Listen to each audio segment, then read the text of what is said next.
Hello everyone and welcome back to UGC NET mentor guys. This is class number 13 और आज की इस class में हम डिस्कस करेंगे most important and repeated PYQs on research aptitude. और यहाँ पर जो पीवाईक्यूज हम डिस्कस करने वाले हैं वो होंगे 2019 से 25 के बीच में पूछे गए। सो यहाँ पर कंप्लीटली एग्जाम टारगेटेड कंटेंट रहने वाला है। यहाँ पे आज की इस वीडियो लेक्चर में मैं आपको 10 क्वेश्चन करवाऊंगा, फिर आप मुझे वीडियो के एंड में बताना कमेंट करके कि आपने कितने सही आंसर किए। चलिए स्टार्ट करते हैं, डिस्कस करते हैं। जब आप लोग कमेंट करके बताएंगे कि आपने कितने सही आंसर किए तो इससे आइडिया लगेगा कि बाकी जितने भी कैंडिडेट्स यहाँ पर वीडियो देख रहे हैं उन सभी की प्रिपरेशन कैसी चल रही है। दिस इज अबाउट मी, जैसे कि आप सभी को पता है एंड अभी तक आपने इस चैनल को सब्सक्राइब नहीं किया है, सो मेक श्योर आप इस चैनल को सब्सक्राइब कर लें ताकि आपको अपकमिंग वीडियोस के सभी नोटिफिकेशन मिलते रहें। आप हमें टेलीग्राम, इंस्टाग्राम, फेसबुक को फॉलो कर सकते हैं। इन सभी के जो लिंक है आपको description box and comment box में देखने को मिल जाएंगे। अगर आप मिनिमम टाइम में अच्छे अच्छे टॉपिक, मतलब जो इंपॉर्टेंट टॉपिक है बस उन्हीं को कवर करना चाहते हो तो ऐसे में आप इंपॉर्टेंट टॉपिक सीरीज फॉलो कर सकते हो। इस सीरीज का लिंक मैं डिस्क्रिप्शन बॉक्स, कमेंट बॉक्स में दे दूंगा। आप देखेंगे क्लास 1 2 3 4 करके यहाँ पर मैंने इंपॉर्टेंट टॉपिक कवर कर रखे हैं पेपर 1 के, तो आप इन सभी टॉपिक्स को इस इंपॉर्टेंट टॉपिक सीरीज के थ्रू अच्छे से फॉलो करके कवर कर सकते हो। ओके, तो गाइस देखिए पहला क्वेश्चन आपकी स्क्रीन पे है। विच of the following referencing style is used for research in the field of business, history and arts. अब यहाँ पर जो रेफरेंसिंग स्टाइल से रिलेटेड क्वेश्चन है ये आपके एग्जाम में बार बार रिपीटेड मोड में बनते हैं और ये आपके पीवाईक्यूज में पूछा हुआ क्वेश्चन है, प्रीवियस ईयर में पूछा हुआ क्वेश्चन आपके एग्जाम में। हिंदी में एक बार देख लेते हैं हम लोग। क्वेश्चन पूछा गया था, व्यवसाय, इतिहास और कला के क्षेत्र में अनुसंधान के लिए निम्नलिखित में से किस संदर्भ शैली का उपयोग किया जाता है। तो एपीए स्टाइल है, एमएलए स्टाइल, शिकागो स्टाइल और IEEE स्टाइल। तो ऐसे देखो यहाँ पर जो राइट आंसर होगा, I think most of the students जानते होंगे इस क्वेश्चन के आंसर के बारे में, इसका राइट आंसर हो जाएगा MLA style, option number B. अब इसका आंसर ये कैसे है और इसको थोड़ा डिटेल में समझ लेते हैं हम लोग। तो एमएलए की रेफरेंसिंग स्टाइल कुछ इस तरीके से होती है। सबसे पहले लास्ट नेम आता है, फिर फर्स्ट नेम आता है, उसके बाद टाइटल आता है हमारे जो भी लिख रहे हैं हम लोग, टाइटल ऑफ कलेक्शन, एडिटर का नाम आ जाएगा, publisher, year, then page range of entry. तो इस तरीके से यहाँ पर आप देख सकते हो एक यहाँ पर एक एग्जांपल लेके दिया हुआ है, तो आप इस तरीके से एमएलए स्टाइल के थ्रू चीजों को एज ए रेफरेंसिंग देते हो। एपीए में कुछ इस तरीके से होता है। एपीए आपके सामने है, सबसे पहले ऑथर का लास्ट नेम आ जाता है, फिर फर्स्ट नेम, फिर मिडिल नेम के इनिशियल वर्ड्स आ जाते हैं। याद रखिए इनिशियल वर्ड्स आते हैं यहाँ पर, केवल इनिशियल आएंगे, लास्ट नेम पूरा आता है। इसके बाद यहाँ पर पब्लिकेशन का ईयर आ जाता है, फिर इसके बाद बुक का टाइटल आ जाएगा जो भी आप पब्लिश कर रहे हो, और उसके बाद पब्लिशर का नेम आ जाएगा लास्ट। तो ये होता है आपका एपीए स्टाइल, कुछ इस तरीके से रेफरेंसिंग स्टाइल होती है। नेक्स्ट क्वेश्चन आपकी स्क्रीन पे, which of the following research types focus on finding solution to immediate problem. निम्नलिखित में से कौन सा शोध प्रकार तत्काल समस्याओं का समाधान खोजने पर केंद्रित है। अब गाइस देखो यहाँ पर बात की जा रही है प्रॉब्लम के सॉल्यूशन के फाइंड करने पे, वो भी इमीडिएट, मतलब अभी जो प्रॉब्लम चल रही है, रियल लाइफ प्रॉब्लम चल रही है, उसको सॉल्व करने की बात की जा रही है। तो यहाँ पर फंडामेंटल रिसर्च होगी, अप्लाइड रिसर्च, एक्शन रिसर्च और इवेल्युएट रिसर्च। ठीक है, मौलिक अनुसंधान, अनुप्रयुक्त संधान, क्रियात्मक और मूल्यांकन। तो यहाँ पर गाइस देखो अप्लाइड रिसर्च और एक्शन रिसर्च, इन दोनों ही केस में प्रॉब्लम का सॉल्यूशन निकाला जाता है, लेकिन एक्शन रिसर्च में और अप्लाइड रिसर्च में डिफरेंस यही है कि अप्लाइड रिसर्च में इमीडिएट जो प्रॉब्लम चल रही है, आज जो प्रॉब्लम है, आजकल जो प्रॉब्लम चली एकदम रिसेंट वाली, उस पर ध्यान दिया जाता है। जबकि एक्शन में ये होता है कि ठीक है भाई, दुनिया में प्रॉब्लम है, उसको हमें सॉल्व करना है, तो इस तरह की प्रॉब्लम को हमें सॉल्व करना होता है। तो थोड़ा डिटेल में समझ लेते हैं दोनों ही रिसर्च के बारे में। और आप लोग ना अपने जितने भी आपको आंसर आ रहे हैं, जितना आप आंसर कर पा रहे हैं 10 में से, आप लोग मुझे वीडियो के एंड में कमेंट करके जरूर बताएं कि आपने कितने क्वेश्चन सही किए, आपको कितने क्वेश्चन आते थे, क्योंकि आपके प्रीवियस ईयर के क्वेश्चन है। देखते हैं कि कितने स्टूडेंट्स यहाँ पर आपकी जो प्रिपरेशन है कैसी चल रही है। अप्लाइड रिसर्च क्या होती है? It aims to solve practical problems. यहाँ देखो साफ साफ लिखा हुआ है कि प्रॉब्लम सॉल्यूशन की बात की जाती है बाय अप्लाइंग साइंटिफिक मेथड। अब ये जो टर्म है ना, साइंटिफिक मेथड का यूज करते हैं हम लोग, रिसर्च प्रॉब्लम जो है उसको सॉल्व करते हैं। तो ये एक बहुत ही इंपॉर्टेंट टर्म है, आप इसको याद रखें, क्योंकि कई बार ना इस टर्म से रिलेटेड भी पूछ लिया जाता है कि ऐसी कौन सी रिसर्च है जहां पर हम लोग साइंटिफिक मेथड का यूज करते हुए प्रैक्टिकल प्रॉब्लम को सॉल्व करते हैं, तो वो अप्लाइड रिसर्च कहलाती है। इस तरह की क्वेश्चन कई बार पूछ लिए जाते हैं। अनलाइक बेसिक रिसर्च जिसमें जनरल नॉलेज अप्लाइड को एक्सपेंड किया जाता है, applied research is outcome oriented, मतलब हमें रिजल्ट चाहिए, हमें प्रॉब्लम का सॉल्यूशन तो चाहिए ही चाहिए, and directly applicable to real world issues.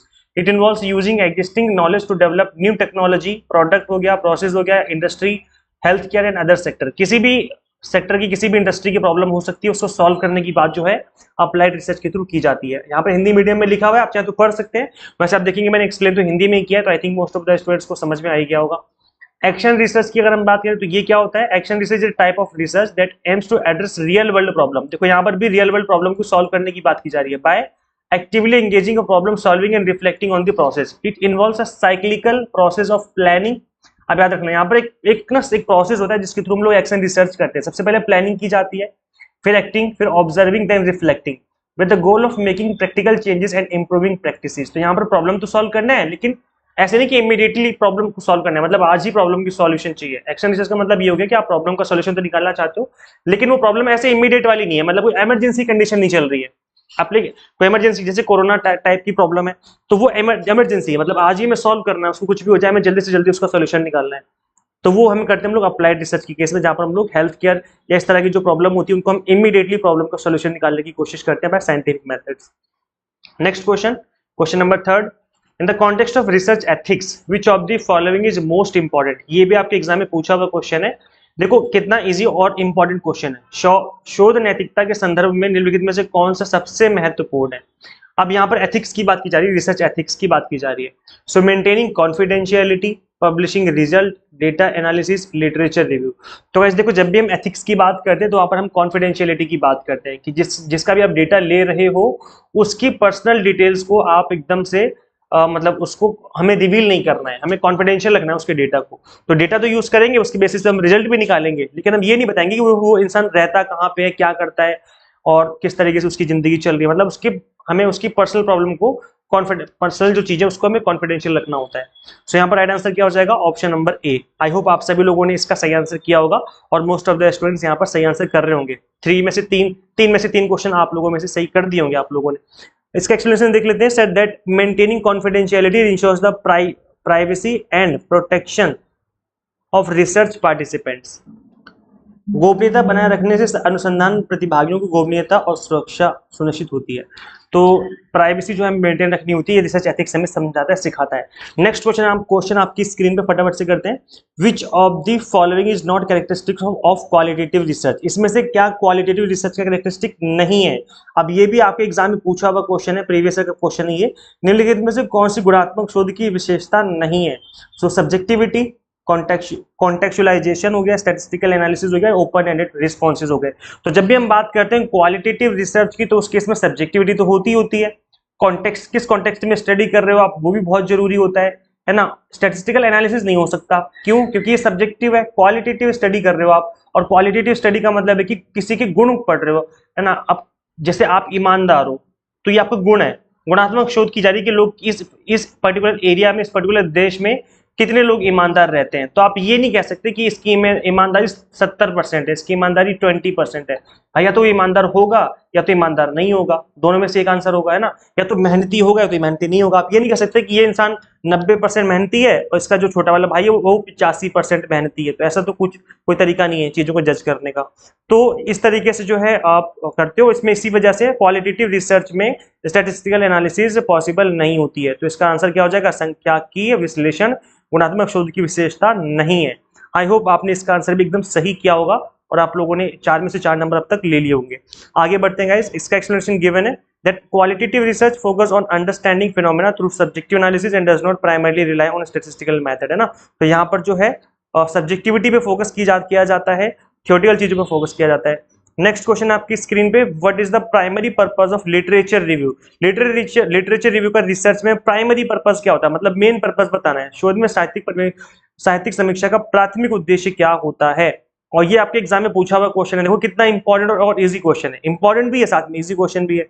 तो यहाँ पर ऑप्शन क्या गिवन है, to identify gaps in existing knowledge, to collect data, to test hypothesis, conduct experiment. देखो गाइस, जब भी आप लिटरेचर रिव्यू करते हो तब उस केस में कभी भी हम डेटा कलेक्शन पे उस पर ध्यान नहीं दे रहे होते हैं, हम हाइपोथेसिस टेस्टिंग पे भी ध्यान नहीं दे रहे होते हैं, हम एक्सपेरिमेंट भी कंडक्शन पे भी ध्यान उस टाइम पर नहीं दे रहे होते हैं। हम ध्यान देते हैं कि कितना गैप है इस नॉलेज में जो ऑलरेडी नॉलेज हो रखी है, मतलब इस पर्टिकुलर फील्ड में ऑलरेडी किस किस टॉपिक पर रिसर्च हो रखी है और किस तरीके से रिसर्च हो रखी है, हम इस चीज को जानने की कोशिश करते हैं लिटरेचर रिव्यू में। तो यहाँ पर क्या हो जाएगा, मौजूदा ज्ञान में अंतराल की पहचान करना। Option number A will be the right answer of this question. I hope आप समझ गए हैं और इजी क्वेश्चन था ये। तो नेक्स्ट क्वेश्चन देखते हैं, विच of the following is the non probability sampling method. इसमें से कौन सा नॉन प्रोबेबिलिटी सैम्पलिंग मेथड होगा। तो सिंपल रैंडम सैम्पलिंग, देखो नाम से पता चला है कि रैंडम सैम्पलिंग है, तो ये नॉन प्रोबेबिलिटी तो हो नहीं सकता, तो ये तो हो नहीं सकता बिल्कुल, देखते मना कर दो। स्ट्रेटिफाइड भी आपका रैंडम सैम्पलिंग है और क्लस्टर सैम्पलिंग भी आपका रैंडम सैम्पलिंग है। नॉन प्रोबेबिलिटी की बात की जा रही है तो वो पर्पसिव सैम्पलिंग ही नॉन प्रोबेबिलिटी होती है, मतलब हम अपने पर्पस के हिसाब से सैंपल बनाते हैं और उसके अकॉर्डिंग हम स्टडी करते हैं। तो यहाँ पर ऑप्शन नंबर सी जो है that will be the right answer. एक बार मैं हिंदी में दिखा देता हूँ हिंदी मीडियम वाले कैंडिडेट्स को।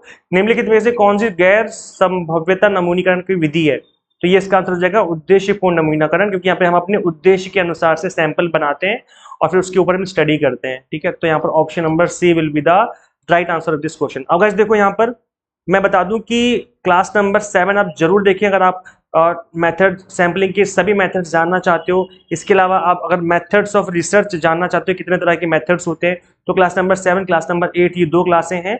ये है आपकी इंपॉर्टेंट टॉपिक सीरीज। ये गाइस बहुत ही सच में बहुत इंपॉर्टेंट है, क्योंकि यहाँ से डायरेक्ट क्वेश्चन बनते हैं एग्जाम में।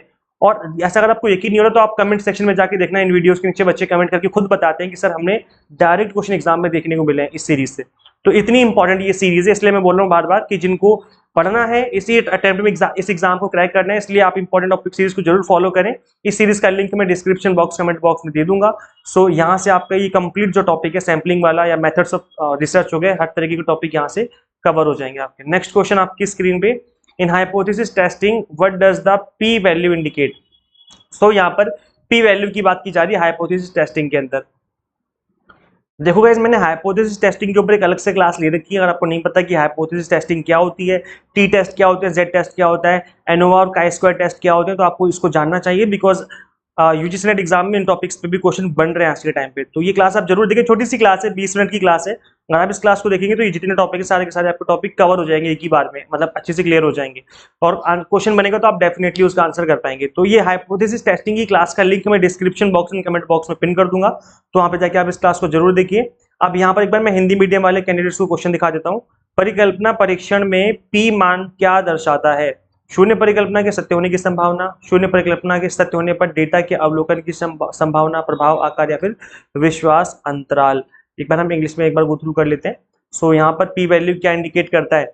The probability of the null hypothesis being true, the probability of observing the data given that null hypothesis is true, the effect size then the confidential interval। देखो guys नल दो तरह की hypothesis हम बनाते हैं, होती है नल हाइपोथेसिस, ठीक है, H0 नल हाइपोथेसिस, और एक हम बनाते हैं अल्टरनेट हाइपोथेसिस। H0 का मतलब होता है कि कोई रिलेशनशिप नहीं है, मतलब ये नेगेटिव होती है। जैसे एक मैं अगर एक्सपेरिमेंट कर रहा हूं इस बात पे कि क्या पैरासीटामोल कोरोना पे असर करती है या नहीं करती है, तो अगर मैं ये लिखूंगा, इस एक मैंने H0 लिखा जो कि नल हाइपोथेसिस है, उसकी स्टेटमेंट है ये। इस स्टेटमेंट में ये लिख रहा हूं कि पैरासीटामोल कोरोना पे असर नहीं करती है, इसका मतलब है कि नल हाइपोथेसिस आपकी नेगेटिव स्टेटमेंट होती है और हम इसी को टेस्ट करते हैं। नल हाइपोथेसिस को जनरली हम लोग टेस्ट करते हैं, अगर ये एक्सेप्ट हो गई इसका मतलब क्या हो गया कि पैरासीटामोल कोरोना पे असर नहीं करती है, सही बात है। और अगर ये रिजेक्ट कर दी हमने, इसका मतलब है कि अल्टरनेट हाइपोथेसिस ऑटोमेटिकली ट्रू हो जाएगी, इसका मतलब ये हो जाएगा कि हाँ पैरासीटामोल कोरोना पे असर करती है। तो जो आपकी अल्टरनेट हाइपोथेसिस होती है वो एक पॉजिटिव स्टेटमेंट होती है। तो हमें जनरली नल हाइपोथेसिस को ही यहाँ पर हम जनरली टेस्ट कर रहे होते हैं अपने एक्सपेरिमेंट के अंदर, है ना। सो गाइस इस क्वेश्चन का राइट आंसर हो जाएगा option number B, probability of observing the data given the null hypothesis is true. So यहाँ पर the p value measures the, अब द पी वैल्यू मेजर क्या मेजर करता है, पी वैल्यू होता क्या है? It measures the probability of obtaining the observe result assuming the null hypothesis is true. शून्य परिकल्पना के सत्य होने पर प्रेक्षित परिणाम प्राप्त करने की संभावना को मापता है, ठीक है। ये क्वांटिटेटिव वैल्यू होती है जो कि इस बात को इंडिकेट कर रही होती है। अगर आप ज्यादा इस बारे में जानना चाहते हैं, मतलब हाइपोथेसिस टेस्टिंग को और डिटेल में पढ़ना चाहते हैं, तो मैं आपको अगेन सजेस्ट करूंगा कि इस क्लास को आप जरूर देखें। अगर आपको हाइपोथेसिस टेस्टिंग समझ में नहीं आती है और आपको डर लगता है, तो 20 मिनट क्लास, 20 मिनट की क्लास है, इसको देखने के बाद आपका जो डर है वो एकदम छूमंतर हो जाएगा, छूमंतर या छूमंतुर, पता नहीं जो भी है, हो जाएगा मतलब। Next question, which of the following is a measure of central tendency? ये आपके पीवाईक्यूज में पूछा हुआ क्वेश्चन है गाइस, यूजीसी नेट में पूछा हुआ क्वेश्चन ये भी। निम्नलिखित में से कौन सा केंद्रीय प्रवृत्ति का माप है, ये बताना है। तो वेरिएंस है, स्टैंडर्ड डेविएशन है, मोड है, फिर रेंज है। तो वैसे वो कितना सिंपल सा आंसर है, मोड। आप सभी को पता है कि सेंट्रल टेंडेंसी के हम 3 वैल्यू होती है, मीन होता है, मीडियन होता है, उसके बाद आता है मोड। ये तीनों वैल्यू आपकी सेंट्रल टेंडेंसी की वैल्यूज होती है ना। औसत जिसको हम लोग बोलते हैं हिंदी में, मीन को औसत बोलते हैं, फिर मीडियन माध्यिका, फिर आता है मोड जिसको हम लोग हिंदी में बहुलक बोलते हैं। तो यहाँ पर राइट आंसर क्या हो जाएगा, option number C. I hope आप सभी ने इसका राइट आंसर किया होगा, है ना। चलो गाइस नेक्स्ट क्वेश्चन लेते हैं फटाफट से। What does the term triangulation refer in research? शोध में त्रिकोणीकरण शब्द का क्या अर्थ है? ये आपके एग्जाम में पूछा हुआ क्वेश्चन है, आई थिंक 2023 में पूछा गया था ये वाला question. So using 3 variables in a study, combining multiple theories, using multiple method or data source to validate result, drawing 3-dimensional graph। देखो गाइस, यहाँ पर ट्रायंगुलेशन की बात की जा रही है, इसका मतलब यहाँ पर कुछ त्रिकोण तरीके का हो रहा है। तो यूजिंग 3 वेरिएबल इन स्टडी, अगर आपको लगता है तो ऐसा नहीं है, आंसर इसका जो हो जाएगा ऑप्शन नंबर सी होगा, क्योंकि यहाँ पर हम लोग अपने आंसर को, अपने रिजल्ट को वैलिडेट करने के लिए मल्टीपल मेथड्स का यूज कर रहे होते हैं। तो ट्रायंगुलेशन वाला मेथड, इसका मतलब है ट्रायंगुलेशन हम कर रहे हैं अपने रिसर्च में, ताकि जो हमारा रिजल्ट है उसको हम बार बार जो है उसको वैलिडेट कर सकें और हम चेक कर सकें बार बार कि जो रिजल्ट निकल के आ रहा है वो सही है। सो यहाँ पर राइट आंसर क्या हो जाएगा? परिणामों के मान्य करने के लिए कई विधियों या डेटा स्रोतों का उपयोग करना। तो ये इसका राइट आंसर हो जाएगा। अच्छा गाइज, आप लोगों को लेक्चर्स कैसे लगते हैं? प्लीज आप लोग ना अपना फीडबैक कमेंट सेक्शन में जरूर दिया करो। कमेंट करके बताओ आपको लेक्चर्स कैसे लगते हैं, क्या आपको पढ़ाना अच्छा लगता है? क्योंकि मैं टू द पॉइंट पढ़ाता हूँ, इधर उधर की दुनिया भर की कहानी नहीं बनाता। अगर 15-20 मिनट की क्लास है तो हम एक्चुअल में पढ़ेंगे उस 20 मिनट में, बिल्कुल टाइम वेस्ट नहीं करना हमें। तो प्लीज अपना कमेंट, अपना फीडबैक दिया करो, बिकॉज आपके फीडबैक से मुझे मोटिवेशन मिलती है आपके लिए लेक्चर्स क्रिएट करने में।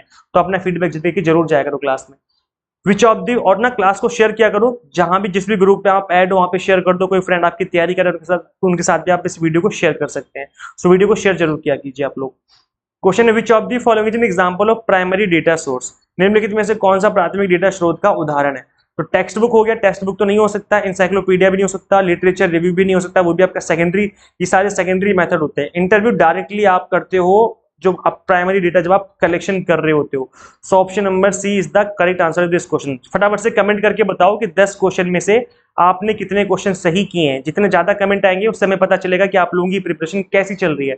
सो फटाफट से कमेंट करके बता दो कि आपने 10 में से कितने क्वेश्चन सही किए हैं। ये गाइस हमारे पिछले वाले बैच के टॉपर्स हैं, 99.98, 99.99.71। इस तरीके से स्टूडेंट्स ने स्कोर किया था लास्ट टाइम पे, मैंने इंटरव्यूज भी लिए थे। तो गाइस हमने इस बार भी पेपर 1 का एग्जाम टारगेटेड 30 डेज का क्रैश कोर्स स्टार्ट किया। इसकी फीस सिर्फ और सिर्फ 1199 है स्टार्टिंग के 20 स्टूडेंट्स के लिए। उसके बाद इसकी जो फीस है वो 1499 हो जाएगी। तो अगर आप इंटरेस्टेड हैं तो आप ज्वाइन कर सकते हो। कंप्लीट कंटेंट आपको बाइलिंगुअल मिलेगा यहाँ पर। और इसके अलावा एक 2 मंथ का क्रैश कोर्स भी हमने स्टार्ट किया हुआ था, इसकी फीस है 19,999। तो इसकी फीस 2 मंथ के लिए है और ये जो कोर्स है 30 डेज के लिए। अच्छा, इन दोनों में डिफरेंस क्या है? इन दोनों में डिफरेंस ये है कि जो आपका पेपर 1 इन 30 डेज वाला क्रैश कोर्स है, इसमें जो पीडीएफ्स हैं इसको आप डाउनलोड नहीं कर पाएंगे, मतलब विद इन ऐप कर पाएंगे, आप अपने मोबाइल मेमोरी पे सेव नहीं कर सकते। जबकि इस वाले में आप अपनी सभी पीडीएफ्स को आप अपने मोबाइल मेमोरी में सेव कर सकते हो बाद में रिवीजन पर्पस से। तो इन दोनों में बस इतना सा डिफरेंस है, बाकी दोनों में कंटेंट सेम है। कंप्लीट वीडियो लेक्चर्स मिलेंगे आपको ऑल 10 यूनिट्स के। इसके अलावा 100 मॉक टेस्ट मिलेंगे दोनों में आपको प्रैक्टिस करने के लिए, प्लस पीडीएफ नोट्स भी दोनों में देखने को मिल जाएंगे। तो ये जो चीजें हैं वो आपको देखने को मिल जाएंगी। यहाँ पर आपकी जो प्रिपरेशन है वो स्पीड से हो जाएगी मिनिमम टाइम में। क्रैश कोर्स का मतलब है कि हर एक टॉपिक को मैंने 30 से 40 मिनट में एक्सप्लेन किया हुआ है, ताकि आपका कंप्लीट कंटेंट मिनिमम टाइम में कवर हो जाए। तो जिस तरीके से मैंने आज आपको पढ़ाया है, इसी तरीके से मैंने कंप्लीट कंटेंट आपको इन सभी क्रैश कोर्स में डिलीवर किया हुआ है। तो यहाँ पर जो फीस है 1199 है फॉर स्टार्टिंग के 20 स्टूडेंट्स। अभी यहाँ पर 13 स्टूडेंट्स ने ऑलरेडी ज्वाइन कर लिया है, 7 स्टूडेंट्स का स्लॉट खाली है, तो अभी भी आप ज्वाइन कर सकते हो। उसके बाद ये फीस बढ़ के 1499 हो जाएगी। तो अगर आप इंटरेस्टेड हो, अपनी प्रिपरेशन मिनिमम टाइम में स्पीड से करना चाहते हो, कंप्लीट 10 यूनिट्स कवर करना चाहते हो, तो करना क्या, आपको सिंपली गूगल प्ले स्टोर से एग्जाम मेंटर ऐप इंस्टॉल कर लेनी है। अगर आप iOS यूजर है तो उसका लिंक मैंने अलग से इसी वीडियो के description box and comment box में दिया हुआ है। सो फटाफट से वहां से आप ज्वाइन करके अपनी प्रिपरेशन स्टार्ट कर लीजिए। Thank you so much for watching this video. Share जरूर करें इस वीडियो को ज्यादा से ज्यादा उन सभी कैंडिडेट्स के साथ जो यूजीसी नेट या सेट की प्रिपरेशन कर रहे हैं। And subscribe for UGC NET update and assistant professor job updates and PhD related updates. Guys मिलते हैं फिर नेक्स्ट वीडियो में। Till then keep watching UGC NET mentor. Thank you so much.